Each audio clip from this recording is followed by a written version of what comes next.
Aurobindo Pharma is a stock in focus for more reasons than one. It's become the new favorite with almost 92% of the analysts on Bloomberg giving it a buy rating. Most of them cite its cheap valuations when compared to larger domestic peers.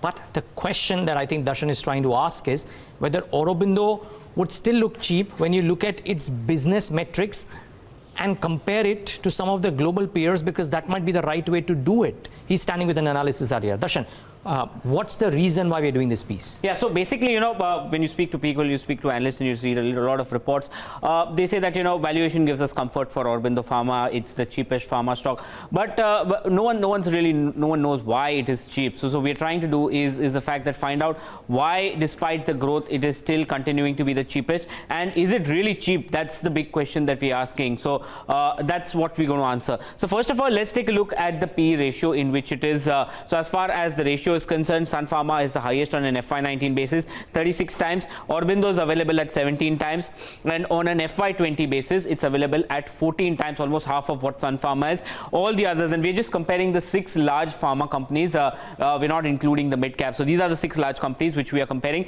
And among them, Aurobindo is cheap. And generally, even if you take some of the mid caps, Aurobindo still trades on the cheaper level. So that's the trend that we're seeing. Now, as far as we've actually found out 6 reasons why Aurobindo Pharma deserves a cheaper valuation compared to its India peers. 4 of them actually relate to the fundamentals, and then 2 as far as the balance sheet is concerned. We'll talk about them in a while. First of all, there is no India business now. Given the fact that, almost 54% of the revenues comes in from the US market, 34% from the Europe, 37% from the growth markets, and the ARV segment contributes 5%. So they don't have any kind of business. Now, India business is something which actually, if you're looking at the trends in the first quarter, most of the businesses in India, the revenues grew anywhere between 20 to 30% for the large cap. US business, most of them saw a degrowth. Even Aurobindo saw a minor growth that came in on the US business. So US business is slowing down.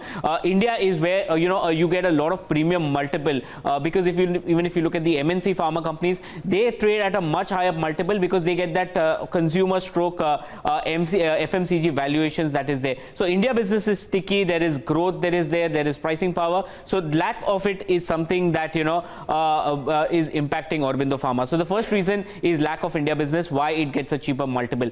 Now, Aurobindo is a pure play generic company. It doesn't have specialty products, so it just makes drugs, it copies it. So if you look at it in terms of the companies you should compare it to, Teva and Mylan are pretty much similar business models to what Aurobindo does. Now, if you look up at the P multiple, it's trading at almost double of what Teva and Mylan is doing, and even on an EV to EBITDA basis, in which most of the MNC pharma companies are valued, still it's expensive. So when people say that Aurobindo is cheap, if you do a like-to-like comparison, no doubt Aurobindo is not at all cheap. In fact, it's trading at a valuation which is much higher than the business what a company does. So Teva and Mylan do the exact same business what Aurobindo does, and it's trading at a premium valuation. The third reason is the lack of a specialty pipeline. Now, if you're looking at the R&D, so Aurobindo doesn't have any specialty pipeline coming in as far as the other companies like Sun Pharma does. But look at the R&D spends. It's on an average, it spends over close to 3.5 to 4%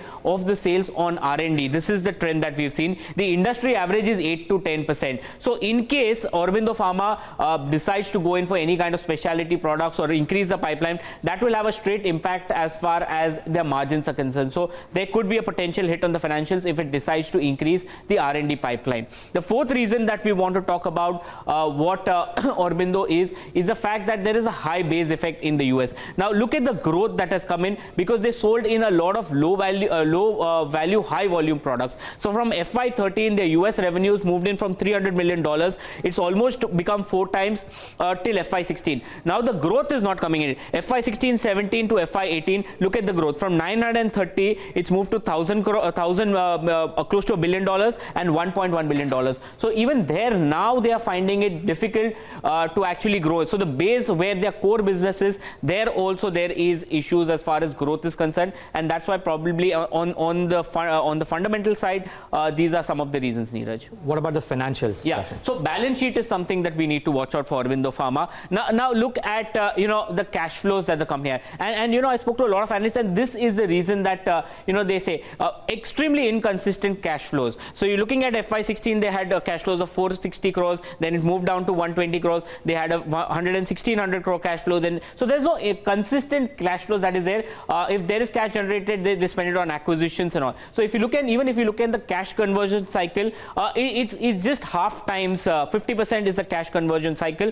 which is pretty much lower than what the peers is. So there is issues, and as far as their cash flows are concerned. So that's one of the key reasons why Aurobindo still has it. The fifth reason is that the working capital is deteriorating. If you're looking at the working capital in terms of number of days, in FY17 it was 110. In the first half it moved to 126, and the latest FY18 numbers indicated that they have a working capital of 130 days. And remember, when you're working in the US markets, the working capital cycle tends to be elongated compared to when you work in India, and that's why Indian companies who have a presence in India, they get benefit because of a lower working capital.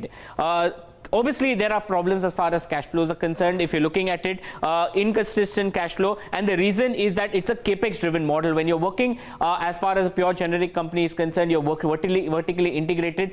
They have high cash flows because they work in the US markets. Secondly, is that longer working capital cycle. Obviously, as we pointed out, working in the US markets there is dependency of having a longer working capital, high capex because of vertical integration, and weak balance sheet.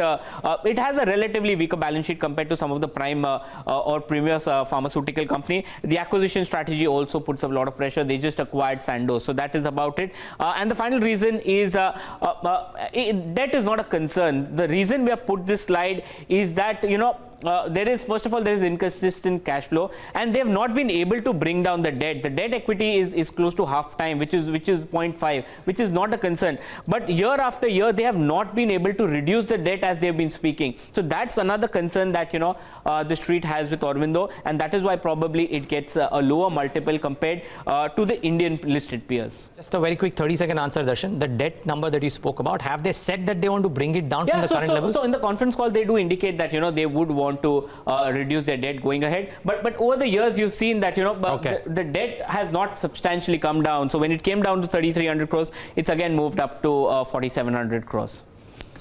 Okay, and what about Aurobindo's business in financials, not comparable to domestic large caps? So can we compare it to global peers, and how does it stack up there? Yeah, so there it's trading at a premium valuation. There it's trading at a premium. So what we're pointing is the fact that it's not cheap, because if you need to compare Aurobindo Pharma to the business that it works in. So it's not cheap, and there are a few reasons why it gets a better multiple compared to the others. First of all, cheaper local manufacturing compared to the base that they have here. Return ratios are superior compared to Teva and Mylan. Execution is better, and the Sandoz acquisition that they recently did is seen as a positive. That's why valuations of late have increased for Aurobindo Pharma.